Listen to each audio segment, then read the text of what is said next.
everyone. It's wonderful to see you. We are joined today with a studio audience, and it's wonderful to see all these smiling faces here. Thank you for being here. And over 600 households that are joining us virtually. So I'm going to have everybody kind of maybe turn around and let's wave to our virtual, audience. Thank you guys all for joining us today. I am Christine Benninger. I'm the CEO at Guide Dogs for the Blind.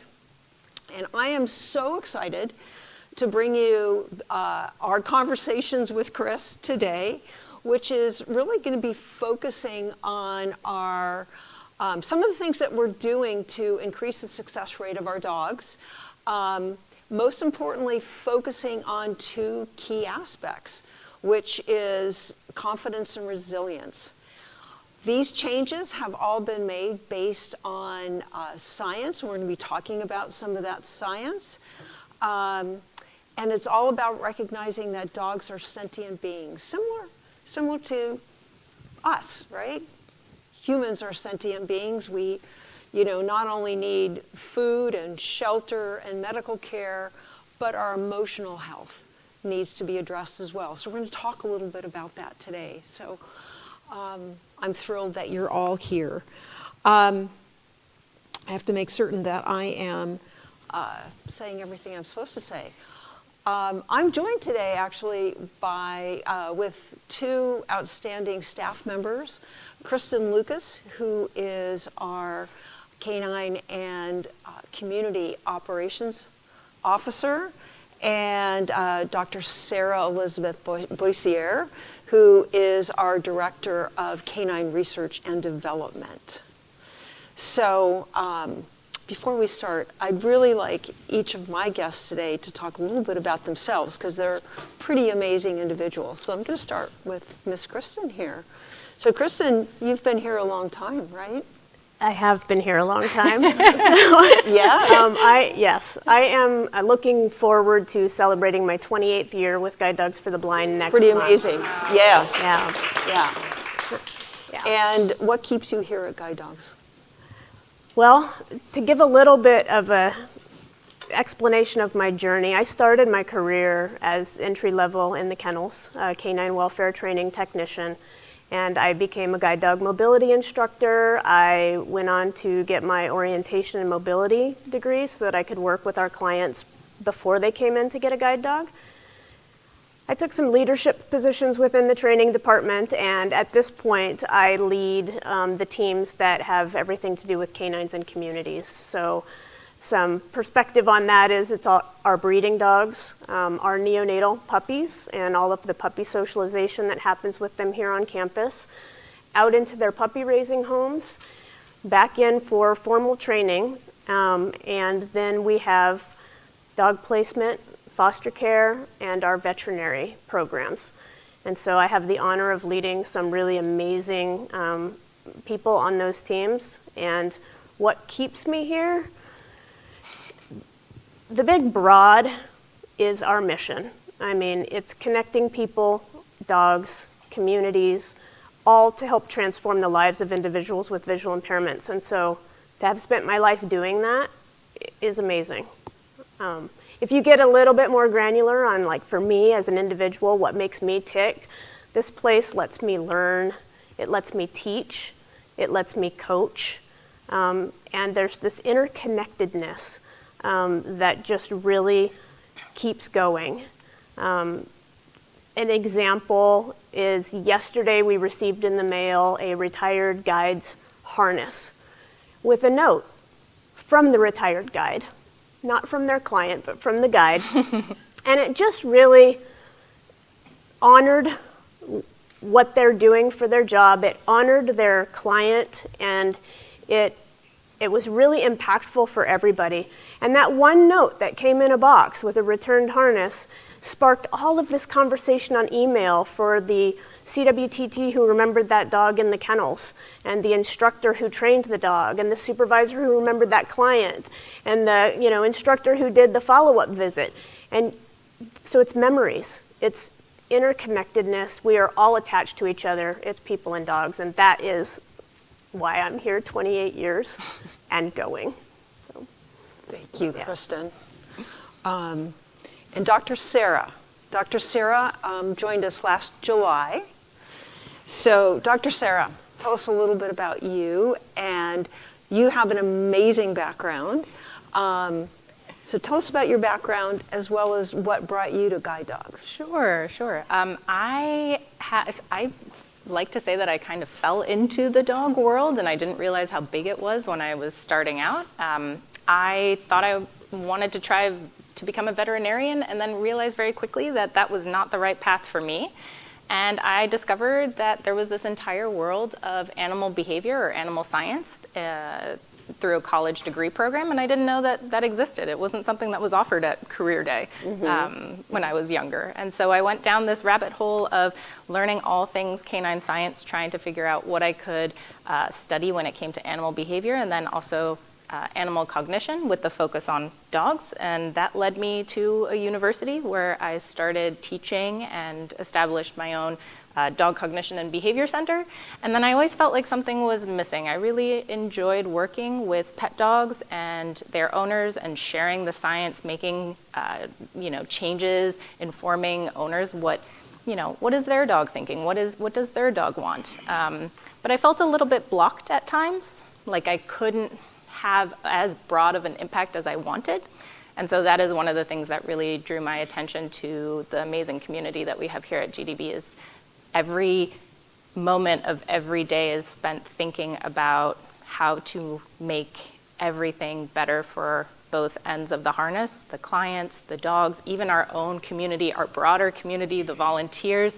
I mean, it's truly remarkable. And so having only been here for 1 year, I'm excited to get to explore all those areas that I haven't yet been a part of. Well, we're grateful to have you, and we're grateful to have you. Most definitely. And one of the things that Dr. Sarah pointed out earlier is we have all of our dogs represented here.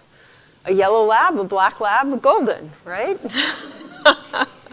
So they're part of today as well. So I just want to let people know that we're going to have some time after or during our session here for questions. So for those of you in the studio audience, if you do have a question, just raise your hand, and Larry Meisner will be coming around with a microphone. And for those of you in our virtual audience, if you have a question, please type it into the chat, and we'll make certain that we'll do our best to try and get to all the questions today as well. So, I'm going to start with you, Miss Kristen. And can you tell us really why we're making these exciting changes to our puppy raising program? I can. All right. Surprise. We have practiced this, guys. Right. Yeah. Yeah. No. First, I want to say that GDB is an organization, and Dr. Sarah already alluded to this. We are always striving to make improvements. We are not going to rest on our laurels. We are always looking for what is the next thing that's going to make it better for the dogs, or better for the clients, better for our volunteers. And so it starts from there. And we had a great puppy raising program. So this isn't about fixing something that needs to be fixed. This is about what does the new science tell us that we should be doing. And so I would say our journey really began when our organization changed to a positive reinforcement-based training program. And that was, 15 years ago. We've been doing it for a long time. And we have learned a lot, and we have improved our skills. And I think that increased knowledge, improved skills, and the science coming out and telling us it's time to take a different direction is the main reason why we're making these changes to the puppy raising program. There's a second reason, which is global volunteerism shifted with the pandemic. And so we do need to find ways to ensure that we are providing flexible and accessible opportunities for volunteers to plug in a manner that works for them, and not just for us, and that we are making it fun, and that it's something that people want to come and do. And so later we'll talk about some of these changes and how that has really opened up the doors for more people to volunteer and to see themselves in our program. So, on that note, talk about some of those changes. What are the changes in the curriculum? How is it affecting, our puppy raisers? How are we sort of opening the doors to let more people into that puppy raising program? Yeah, absolutely. I think in terms of people coming into the program and the curriculum, I'll say we had a 600-page curriculum. 600 pages that was very heavy on training, specific behaviors, and precision of the dogs. And our reimagined curriculum is less than 250 pages, and it's not about training specific behaviors. It is about nurturing an individual dog. It is about building relationships with that dog. It is about fun and experiences. And our whole goal is to build confident and resilient puppies. And the best way to do that is to have them know the person has their back, right? And to give them access to experiences and sights and sounds and teach them, show them they can do hard things. It's okay, you can go try, because guess what a guide dog is going to need to do? A guide dog needs to do hard things. So I think I can give some examples of changes that we've made. You'll have to bear with me on some. I might use my body to show the heel position and things like that. But a big change we've made, and this is really focused on the moving away from precision, is that we spent a lot of time asking our puppy raisers to teach the dogs to be in a perfect heel position, well-mannered, well-controlled, right by the left side, their ear right by the seam of your pant leg. And those pups got rewarded for that. That was the great place to be, and our raisers did a fabulous job of magnetizing that space for those dogs to really want to be there. That's fantastic. And when they're out leading as guide dogs, and they're out in front, they're no longer in that space, and something out there is making them feel unsure, then it's very natural for them to come back to the place that has always been safe. That's counterproductive for guide work. And so we're going to loosen up on that. We're going to let the puppies be out in front a little bit. We're going to let the individual dog explore as they need to in order to investigate their environment, in order to feel comfortable, in order to build that confidence to take that next step.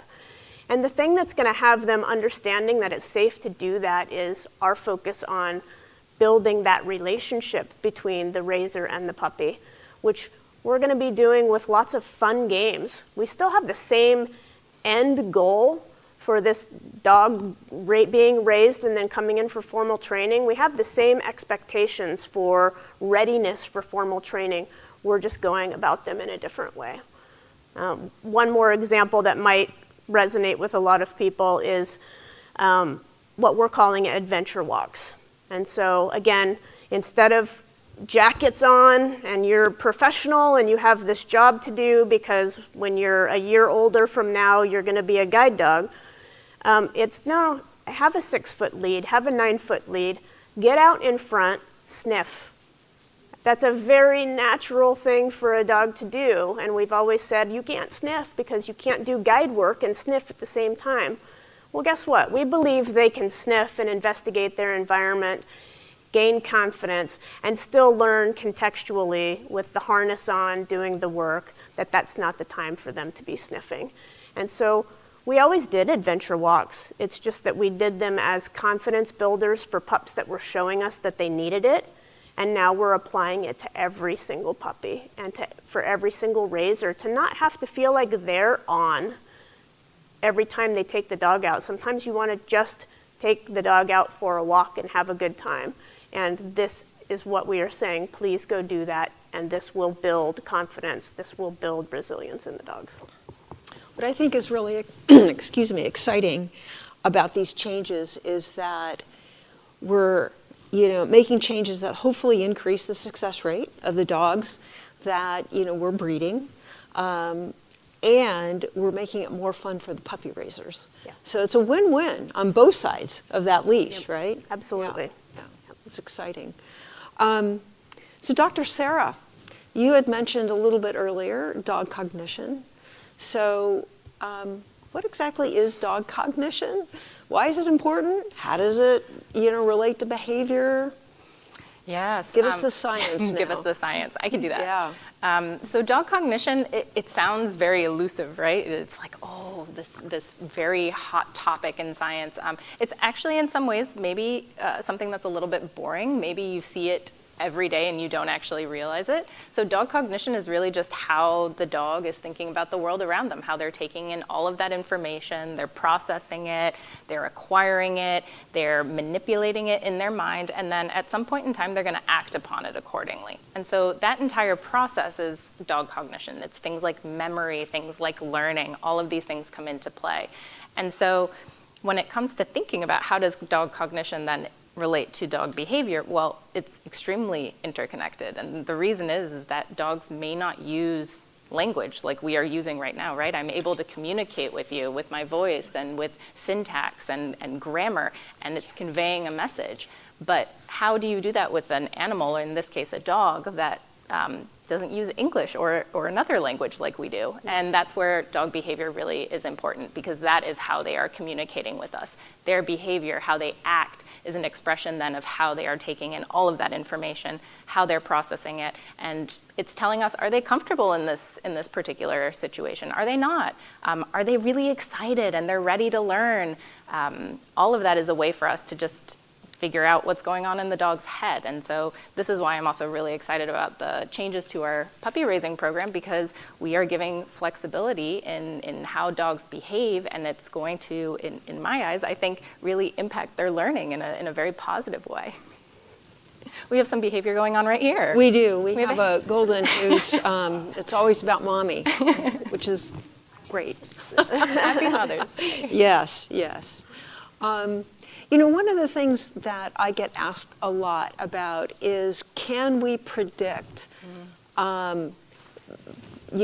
behavior, or can we predict whether somebody is going to be successful as a guide or not? And can we do that early on when, a puppy is 8 weeks old or 15 weeks old or whatever?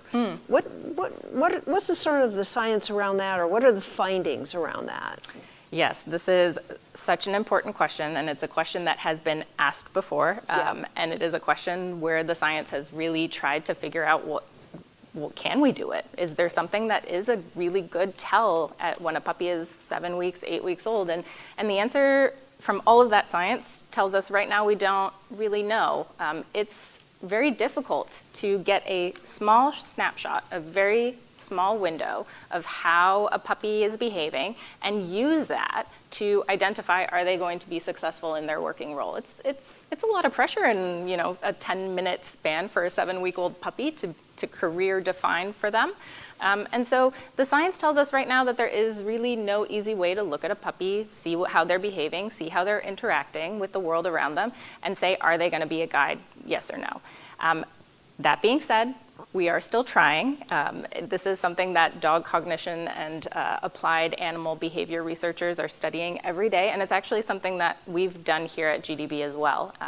I'm very excited because we just published in a scientific journal findings that we conducted here at GDB looking at 7-week-old puppies. We looked at 250 of our puppies and asked them to explore a certain area, place them in different scenarios where they had to go over a ramp, go through a tunnel, socialize themselves with a human. And the question was, if we look at those reactions that the puppies have in those scenarios, are there differences between those that become breeders and guides and those that do not? And sadly, I can tell you that the answer is there were no differences in the test. You may have already known this. You might be asking, hey, Sarah, why are we spending time on this? But it's really important because now we can curate our tests accordingly as we move forward. And it allows us to identify what aspects are important. Can you take that really small window one time at 7 weeks old and really define if that puppy is going to be successful? No, and that means that our puppy raisers in our community have a really important job to do as they raise those puppies. And so that's also where it ties in really nicely with this new program that we have. You know, you bring up a really good point. The importance of our puppy raisers, that there's no predicted outcome, right? And every single one of our puppies has a chance to significantly change the world, and our puppy raisers can make a difference in that way, right? Yeah, definitely, 100%. And that's really exciting. That's really exciting. Very exciting. I would agree. You know, I want to take just a minute and recognize two donors of ours who have recognized about 3.5 years ago the importance of this research that we're doing. And they chose actually to invest in our research program. And it's really the reason that Dr. Sarah is here with us today. But we got a jump start on this program through actually the gifts of two of our puppy raisers, Elizabeth Gard and Tom Furlong, who really believed that it was important to start researching some of these things so that we could make a difference not only here for Guide Dogs for the Blind, but for the guide dog industry. So we're extremely grateful for this commitment from the Gard Furlongs because they have really made all of this possible for us. So if you guys are watching, thank you very much. We appreciate you. Thank you. Thank you very much. So, let me see, where am I here? So we're going to talk with you, Miss Kristen. So when we've talked about these changes that we've made to the puppy raising program, maybe you can talk about when those changes took place, and when do we anticipate actually seeing, quote, results, right? Yeah. So we take, again, to bring in the broader perspective, we have not only staff who need to take in the new information and be prepared to implement it, but in our puppy raising program, we have over 3,000 volunteers. So that's a massive number of people to implement change. And the really positive side is that's a massive amount of feedback that we're going to get on the changes that we do make to help us continue to go. So we loosely started the changes back in December, and we said, here's what the new curriculum looks like. Dabble in it. You're currently raising your puppy. We could have puppy raisers who have an 8-week-old puppy and those who have a 16-month-old puppy, right? Because it's a cycle that just keeps going. And so to hit a date where you say, this is the new curriculum, in all fairness, you need to give people an opportunity to think about it, to look at it, to try it. And so we went live with it on May 1st. That is the date where we retired the old program and we placed our new curriculum up on the website, and we said, this is it. This is what we're doing. So in terms of when can we see results, I'm going to say we've already seen results. I think for the individual puppy, you'll see immediate results.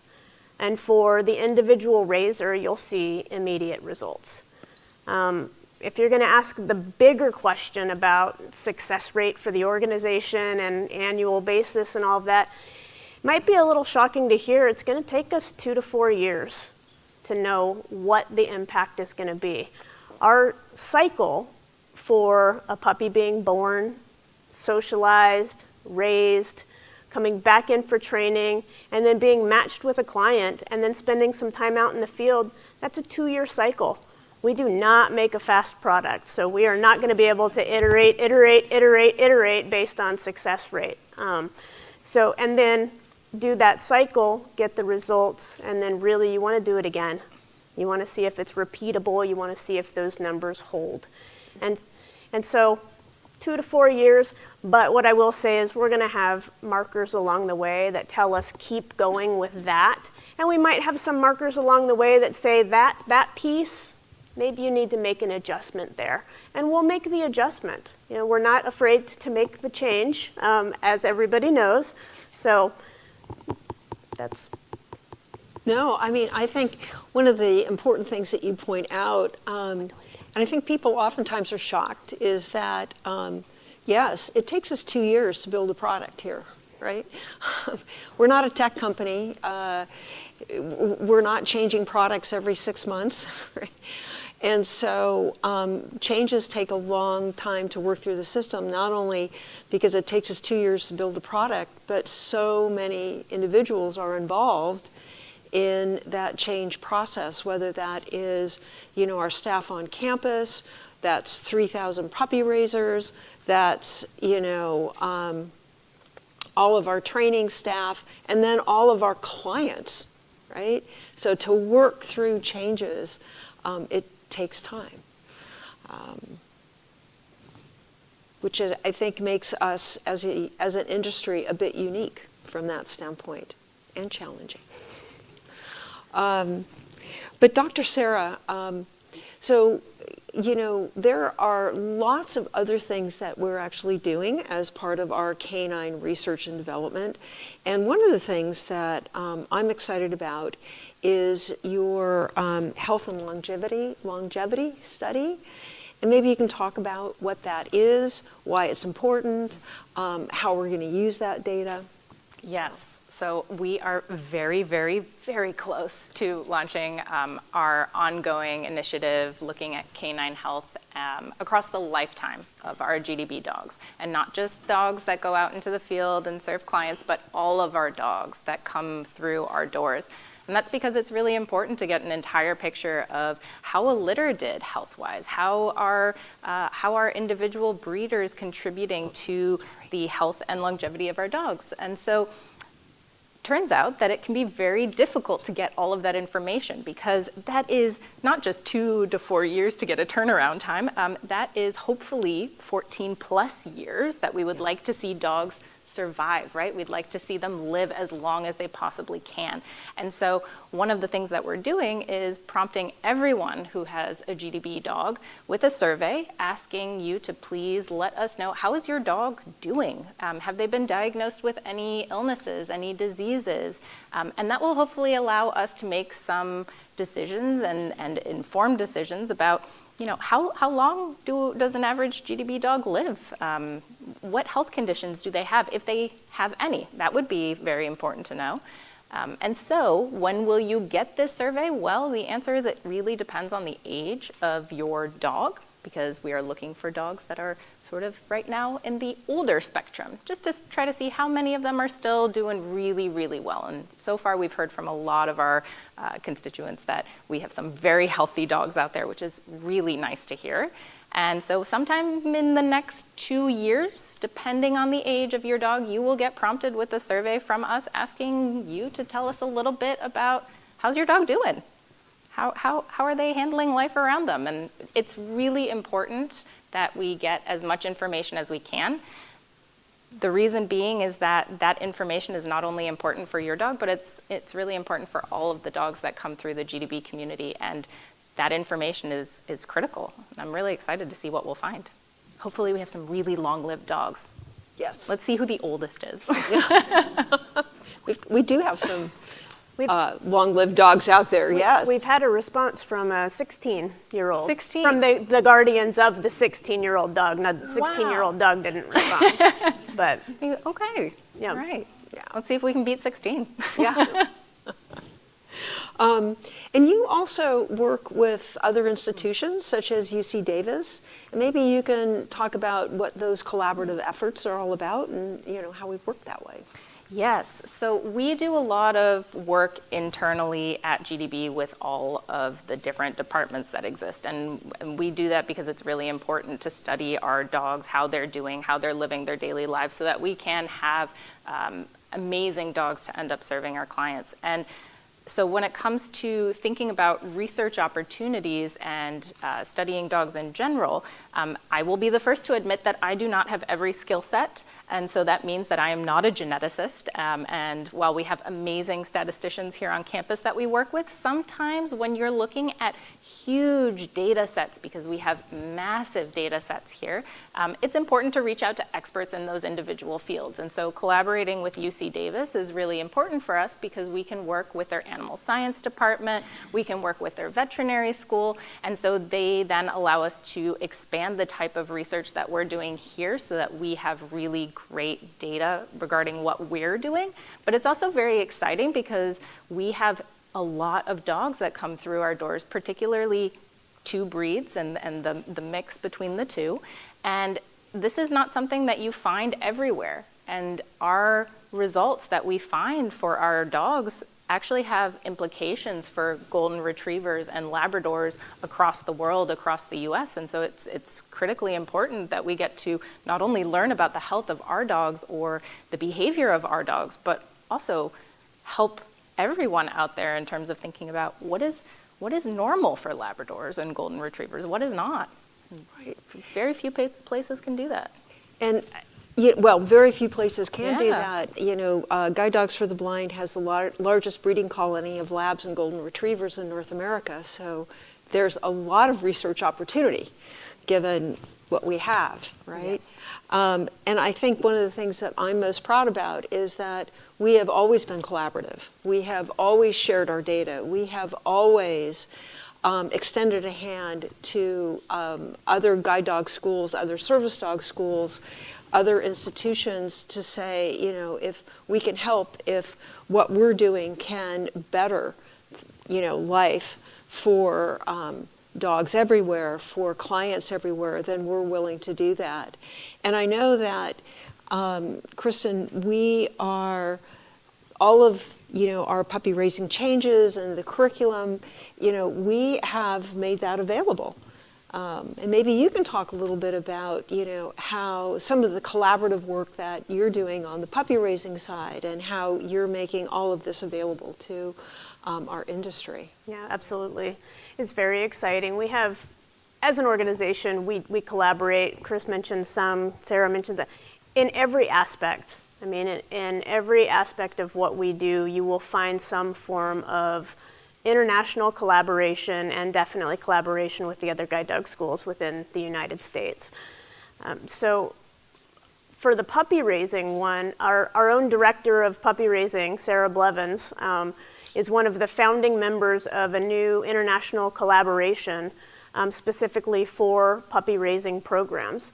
And so there are member schools from the United States, but also Australia, the Netherlands, UK. And this group has all agreed to meet on a cadence and talk about any topic that is going to help lift the bar for everybody. Because everybody has the same goal, which is to raise these confident and resilient dogs so that they can go on to be amazing guide dogs for clients. So that's one very tangible way in which we're collaborating on the puppy raising front. The curriculum, this reimagined curriculum that went live on May 1st, it went live for the world. So you don't need a password, you don't need to be a member of the GDB community, you just have to go to our website and click on it. And we are thrilled if other guide dog schools want to use it. We've provided a little disclaimer so that they credit us appropriately in their use, but please use it. And in fact, anybody raising a puppy, it does not have to be a service dog puppy or a guide dog puppy, just a pet puppy, you would benefit from accessing this curriculum because again, it's about the building blocks. It's about the foundation, skills, and experiences that a puppy needs in order to be confident and resilient. So we launched May 1st and we looked at the results after 1 week. And we had over 40,000 hits on the guidebook pages. And we had a massive uptick in international. We had a 200 plus increase in visitors from China, Australia, Canada, the UK, Just our marketing department, who's looking at the stats on the website and the traffic and tracking all that, they were just giddy and just like, we can't believe that quickly in 1 week it's had that much of an impact. And you know those 40,000 hits are not all guide dog related. And so that's what we hope. We hope people come, and we noticed from web traffic that they check the Nurturing a Puppy page, but they also hit the public access page. So that's wonderful if people who aren't part of our community right now learn a little bit about what we do and why, and the access rights of our clients and the needs there, while they happen to be learning how to make sure that their beagle puppy, doesn't piddle on the carpet, right? So we're just thrilled with the results of that. Which is pretty, It's amazing. well, it actually is first I've heard of the 40,000 No, hits. I had a sneak stat for you. I had insider information. Thank you, Yeah. thank you. It's very impressive, very impressive. So I want to thank you, Kristen. I want to thank you, Dr. Sarah. We're going to open it up for questions in a minute. Before we do, I just want to do a little bit of a commercial break here to let people know that it takes more than a village. It takes a city to do our jobs. And if anyone is interested in being a puppy raiser, if anyone's interested in being a foster care volunteer, we would love to have you. Please go to our website. There's much more information about that. You can apply through our website. But I'm hoping people are going to be inspired to do that. If you are inspired to want to support Guide Dogs for the Blind, we would greatly appreciate that as well. We receive no government funding. All of our services are free. So we are very dependent upon our communities for the work that we do. And if you are interested in making a gift today, for those of you in our virtual audience, actually there is a donate button on your screen that you can donate through that. For those of you who are here in our audience, there's a QR code on your program, and you can use your cell phone and donate with that QR code. And I want to give a special shout out to some folks that are here today from the Eden Hospital Auxiliary Board, who actually just before we started dropped off an extremely generous check. So thank you for doing that. That was really kind of you. Thank you. All right. So on that note, we will open it up for questions. Again, if you're in the virtual audience, please put your questions into chat. And for those of you here, if you've got a question, please raise your hand. Whoa, lots of questions. All right. We're having some microphone technical issues. So if you could ask your question and then Pamela, if you could repeat it for the virtual audience, that would be appreciated. Great. So first question. Yeah, please. So my name is Georgianne Mead, and I've raised 6 breeders, 4 females and 2 males. I currently have a male. My question is, are you going to follow up with the ones who have passed away? Because I had CG, a female breeder, and she lived to be 17 and a half. Wow. And the vet staff asked me to put her to sleep. My husband and I came out here, and we've never seen that process with all our other dogs. But I'm glad we did, because it was very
Great, thank you. So maybe we'll start with the first question with Dr. Sarah. Yes, so just to give a very short summary, the first question, well, I should start by saying you have had a breeder who lived to be 17 and a half, correct? So we've beat the 16 number from earlier. Congratulations. Yeah.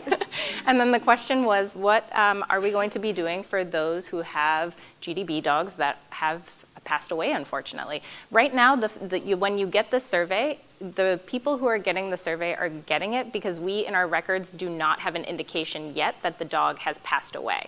So one of the next steps that we'll probably be doing while we are launching the survey is also trying to get better records regarding those that have passed away. So if you've ever reached out to us to let us know that your dog has unfortunately crossed over Rainbow Bridge and you've let us know why, that should already be in our records. We already have that in place. But it is a part of this process that we are going to start by reaching out to everyone that we have now, and that's why the aim is focusing on those that are a little bit older so we get a snapshot of our older dogs in this present. Then we'll expand it out, so this survey will come every 2 years if you have one of our dogs so that we get regular routine health updates. And then the third phase is also trying to update some of those past records that we have as well, reaching out to those who have dogs that have passed away where we're not quite sure what happened.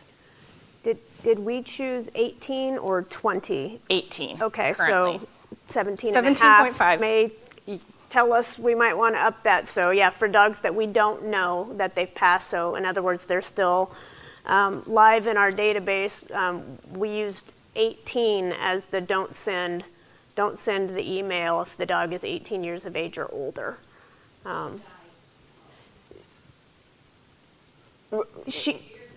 She would have received it had this been a live survey, and we were not aware that she had passed on. Yeah. No, we have her she would records. be. She is. She would be. Yeah. Okay. So maybe Kristen, you can answer the second question about education for breeder custodians. Yeah, I think in terms of your example of finding a tumor on your dog and feeling like maybe you found that because you have a background and understand and your radar went up immediately. I think for any breeder custodian or anybody caring for any dog, doing body checks on your dog constantly, knowing what the lay of the land is for them, and any bump that you feel that's new, whether it came fast, it grew quickly, take your dog to the vet, get it checked out.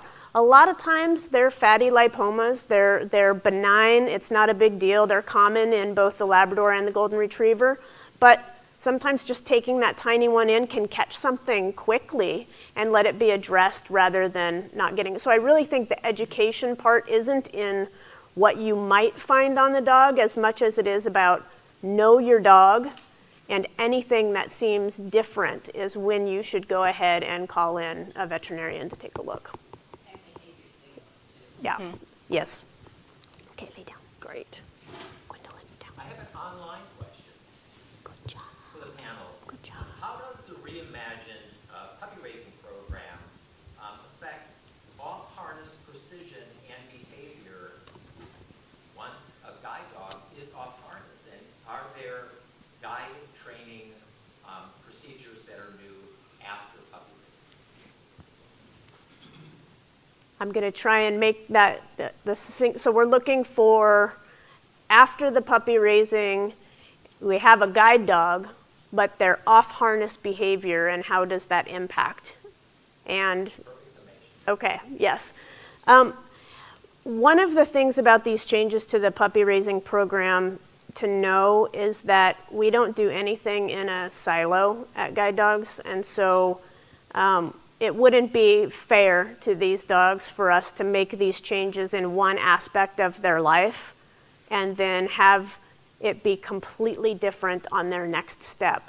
So part of what we're doing at Guide Dogs is that we are going to be inviting everybody into this conversation. We are going to be inviting our clients into this conversation. We are going to be talking about how do we enhance the life of these dogs regardless of what stage they're in. We have a responsibility to continue to meet their physical and their psychological needs, but we also have a responsibility to look for ways to enhance their quality of life.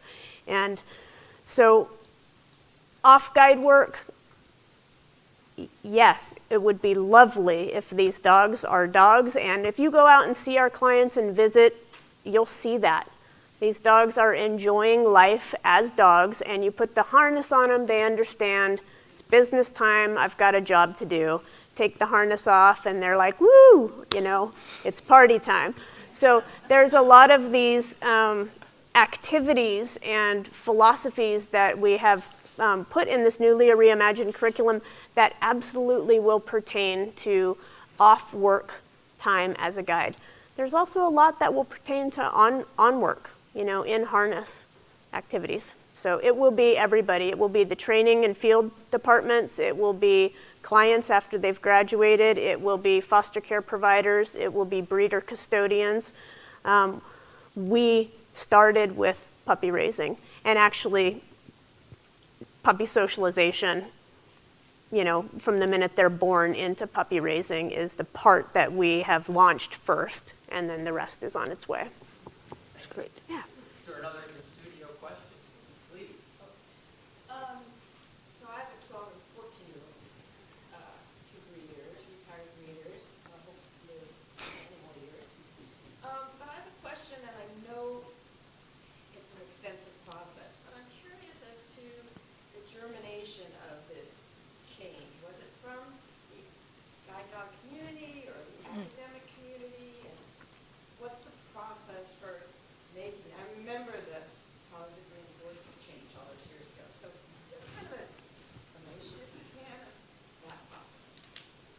I'm gonna look at. I can take Yeah. that one. Yeah, so I come from the academic world, right? And there we go. Thank you, Sadie. There has been a big shift in the science, particularly the field of what we call applied animal welfare science, or animal welfare. It depends on who you talk to. But there has been a big push to studying how animals feel, think, experience the world around them. And so just as we started off talking today and introducing the idea that dogs are sentient beings, I think that's something that many of us here would automatically agree to, that they have emotions, that they have thoughts, feelings, that they learn. Surprisingly, that's not something that most academics and researchers always agree with. And that's because we've been trained to think about what is the best way to express a behavior. And sometimes that's just you experience situation A, you've learned a contingency, and your outcome is your behavior, and so you're gonna act accordingly. And that doesn't maybe require something like emotions. But we know from how we interact with dogs just on an every day-to-day basis that it's probably quite complex, and they're probably thinking about what they're being asked to do, right? They might have feelings about it. Do I really want to approach that grate on the ground? I've never seen a grate before. Like, what is the grate? I'm a little bit spooked. Ooh, I get a snack. I get some praise. That might make you feel good.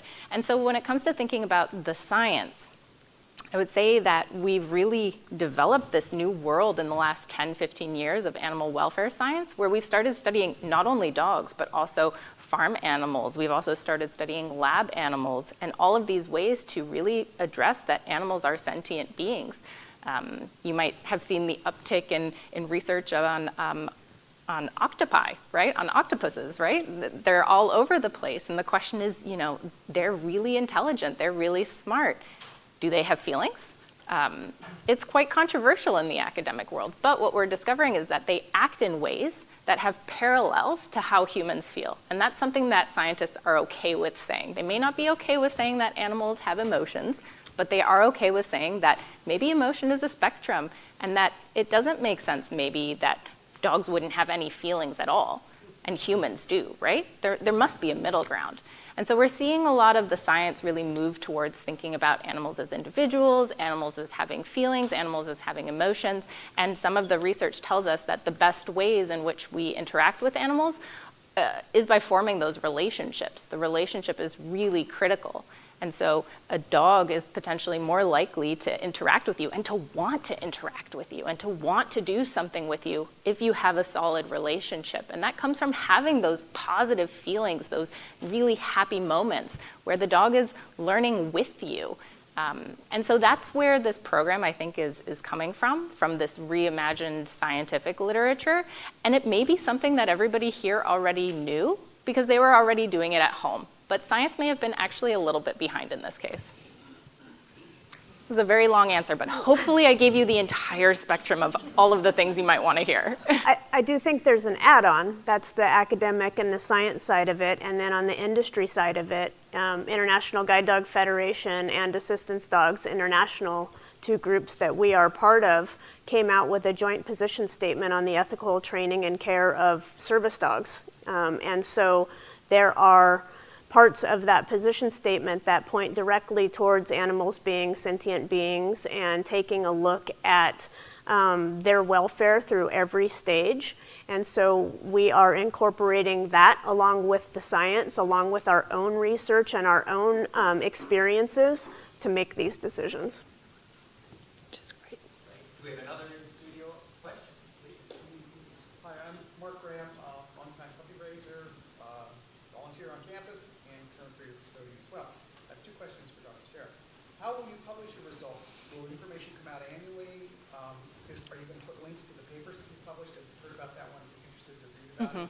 And two, are you looking at the genetics of the dogs, and what information area do you see providing the most information?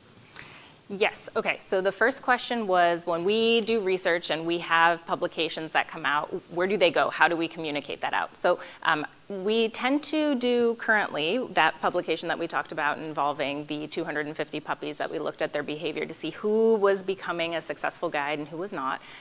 That is published in a scientific journal called the Journal of Applied Animal Welfare Science. Journal of Applied Animal Behavior Science. There are many journals out there.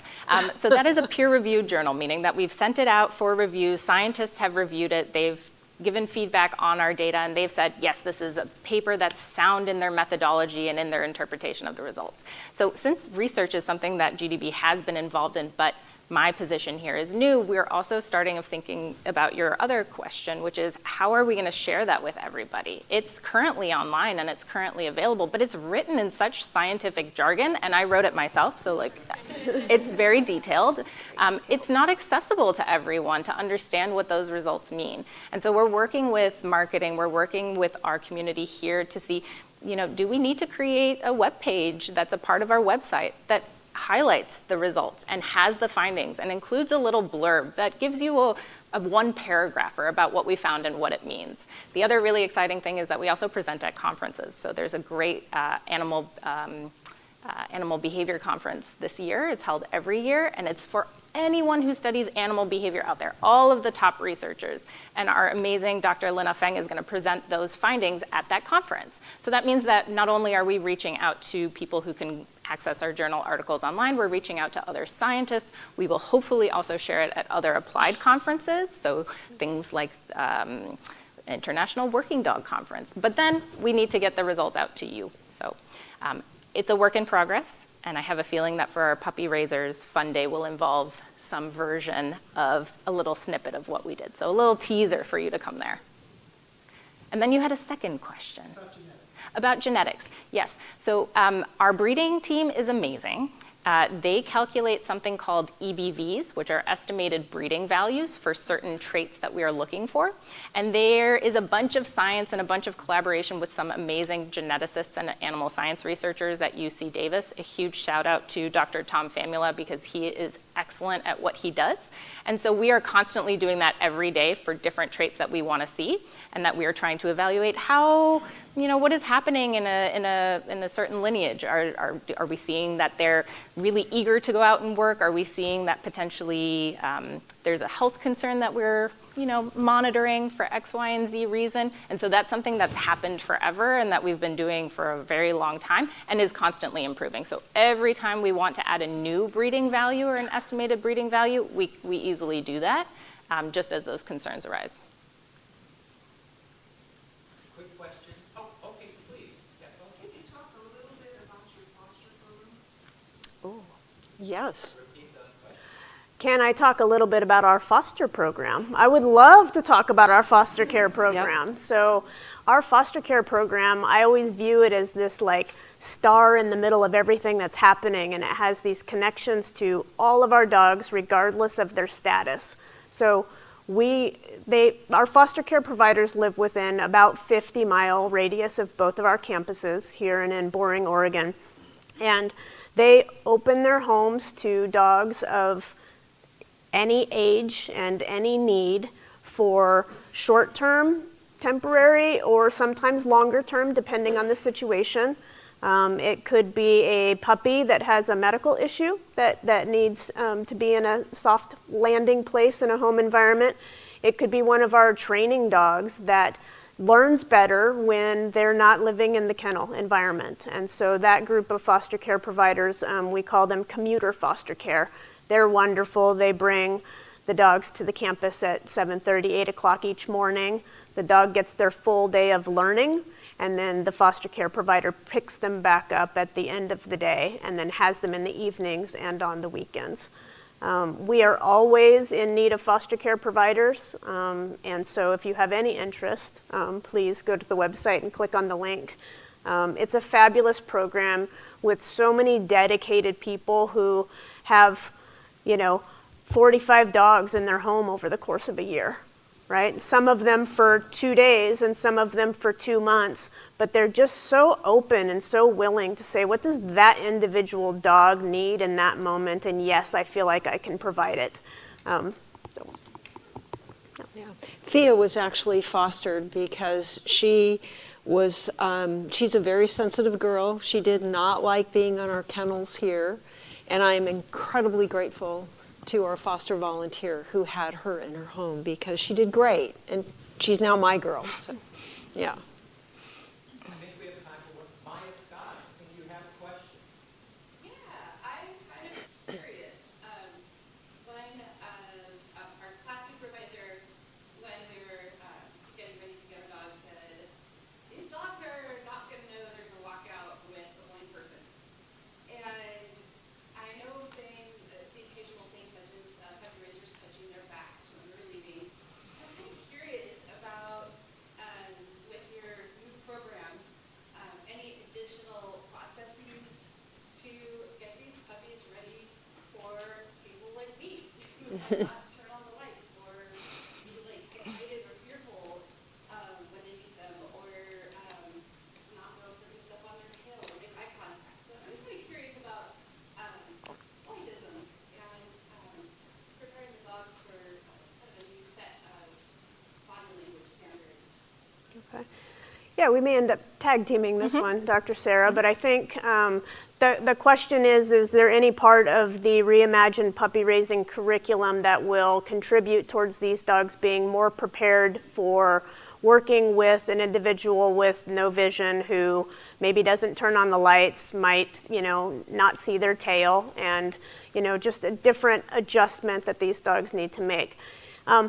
And what I would say is that relationship is the core.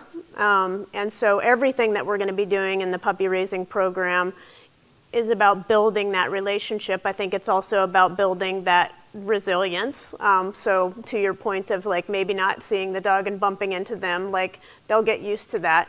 But we also do a lot in our training program to get these dogs ready to transition from a sighted instructor to a blind or visually impaired individual who's going to be working with them. So across the board, from puppy raising all the way through training, we are touching the dog when they're relieving to get them used to that so that the client can find out where they went to the bathroom. We are bumping in side to side on them so they get used to having some physical contact in parts of their body that they're not used to. We do take care to introduce them to grooming and body handling. Looking again back to that, searching for that lump on the dog, that's not a visual task, that is a physical task. And so we do a lot of that, and our puppy raisers do a lot of that to get the dogs ready. So Sarah, I don't know if you have anything to add. No, I mean, I think dogs, the science tells us that dogs are really, really good at understanding and following human body language in particular. Even though we may not speak the same language, they are very much so in tune to what we are doing. And that's actually one of the things that makes dogs quite unique compared to most other animals that are out there, is how much attention they pay to human-given signals.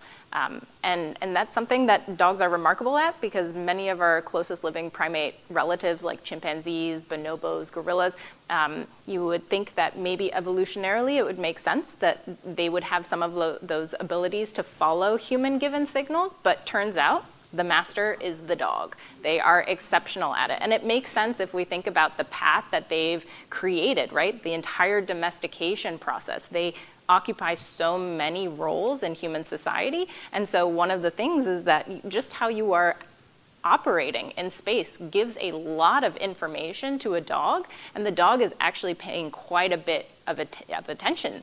And as they learn, every day is learning, right? It doesn't matter if you're a 7-week-old puppy or you're a 13-year-old dog, you are learning every day of every moment. And so that means that creating confident and resilient puppies that understand that something will go awry and, they might get bumped here or there, that's totally fine. They'll be confident and resilient to go, okay, let's go. I'm ready. And that's what we're striving for.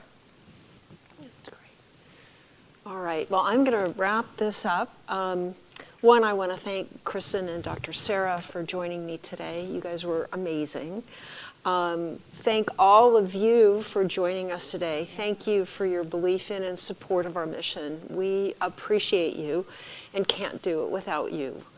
For those of you in our audience, if you stick around for just a couple of minutes, we're going to give you an update on what some of the on-campus activities are after this session. For those of you in our virtual audience, I'm hoping you'll come back at 1:30 and join us for graduation. I promise you it will be an inspirational experience. And you can either go to our website and click on the graduation link, or go to YouTube and type in Guide Dogs for the Blind graduations. And before I end the session, there will be a short video for you to watch, but I did want to just end with this wonderful quote from the guide that returned their... it connected to everybody. Yes, that returned their harness. And for those of you who are not familiar with the process, is that when a guide retires, see now I'm going to cry, the harness is returned back to guide dogs. And just yesterday, we received this wonderful note from Japan, an 11-year-old retired guide. Ooh, and the note says, I proudly wore this harness for 9 years. I wore it through snow, rain, and sunshine. It didn't matter. I couldn't wait to go. It connected me to my person, and with it, I connected my person to the world. Sorry. But, yes, that is our mission in a nutshell. So thank you all. We really appreciate you. This is a story about Betty Rose, a very special dog from Guide Dogs for the Blind. Like all guide dog puppies, Betty Rose was born in our puppy center. A young Betty Rose frolics in the puppy center and plays with colorful and interactive toys. Betty Rose was welcomed into the open arms of her volunteer puppy raiser, Nora Salette, and would spend the next year of her life with Nora learning all about the big wide world. Nora and her family with Betty Rose. But Betty Rose isn't just any puppy. Her namesake was a person near and dear to us at Guide Dogs for the Blind. To tell us more, here's our CEO. She sits next to Nora and Betty Rose. Hi, I'm Chris Bettinger. I'm the CEO at Guide Dogs for the Blind, and we're so excited to pay tribute to one of our amazing longtime supporters, Betty White. Actress Betty White holds a yellow lab guide dog puppy. Betty Rose is a lab golden retriever cross. Chris snuggles with sleepy Betty Rose. Her name is a tribute to the iconic character that Betty played on Golden Girls, Rose Nyland. We are excited to announce that Betty Rose, 2 years later and all grown up, has completed her training and is now a guide dog. Photo of Betty Rose in a guide dog harness. Let's meet her new partner. I'm Ellie Burgess, and my guide dog's name is Betty Rose. Ellie and Betty Rose sit in the fireside lounge of GDB's California Campus Residence Hall. I'm from Tucson, Arizona, and I'm retired, but I'm kept very busy. I'm very active in my church. I'm active in the Lions Club. I'm active in AMVETS. I have a dulcimer group that I host at our church. We go and do concerts places. I play auto harp. I'm quite busy doing those kinds of activities. I think she's a good match for me because she likes to get out and go and do things like I do. I can tell by the way she works. She loves being out there. And yet I also like the fact that she loves to play. Puppy raiser Nora Salette and her family at Ellie and Betty Rose's graduation. I love traveling with the guide dog. You know, you've got a companion with you. Back to Ellie in the fireside lounge. You're a team and you're working to get to a destination. So I'm really looking forward to having that relationship with Betty Rose, and I really think we're off to a good start. Asked about her guide dog's namesake, Ellie had this to say. I feel privileged, I feel honored that I was the one that got a dog named after Betty White. I used to watch the Golden Girls, and so Rose was one of my favorite ones on there. So I just really feel very honored to have her as my guide dog. Ellie has a special message for GDB's donors. This is the best school I've ever been to, and I really have to say thank you for all that you do. It means a lot to those of us that receive the benefits of your donations. Congratulations, Ellie and Betty Rose. Here's to many happy trails. Close-up of Betty Rose. To learn more about guide dogs for the blind, please visit guidedogs.com or scan the QR code.